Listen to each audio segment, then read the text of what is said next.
બીસીસીઆઈના અધ્યક્ષ જય શાહ નાની ઉંમરે ક્રિકેટમાં મોટો ઇતિહાસ રચી શકે છે. કેવી રીતે, કેમ, જાણીએ આ વિડીયોમાં. તમે જોઈ રહ્યા છો વાઇબ્સ ઓફ ઇન્ડિયા. મારું નામ છે જયરાજ અને બીસીસીઆઈના અધ્યક્ષ જય શાહ છે એ ક્રિકેટમાં ઇતિહાસ રચી શકે છે.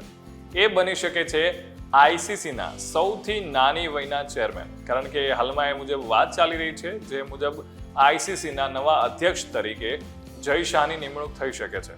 અને એટલા માટે કારણ કે હાલના જે અધ્યક્ષ છે ગ્રેગ બાર્કલ એ 2024માં આ વર્ષ પૂરું થશે ત્યારે એમનો કાર્યકાળ છે ખતમ થઈ રહ્યો છે અને એમણે કહ્યું છે કે હું આગળ હવે નેક્સ્ટ જે ટર્મ છે એના માટે એપ્લાય નથી કરવા.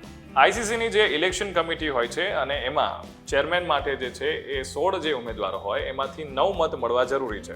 અને જે મુજબનું અત્યારે વાતાવરણ છે, જય શાહને જેટલા પણ લોકો જે છે એમની સાથે બહુ સારા એવા સંબંધ છે અને એના કારણે ચર્ચાએ જોર પકડ્યું છે કે આઈસીસી તરફથી હવે આઈસીસીના નવા અધ્યક્ષ એ જય શાહ બની શકે છે. બીજી ખાસ વાત એ પણ છે કે જય શાહ છે એમણે પોતાનો જે કાર્યકાળ છે 2019થી બીસીસીઆઈના અધ્યક્ષ તરીકે સંભાળ્યો હતો. એના પછી એ જે કાર્યકાળ છે એ 3 વર્ષનો હોય છે, જે પણ બહુ જલ્દી પૂરો થાય છે અને એના કારણે થઈને હવે ચર્ચાએ જોર પકડ્યું છે.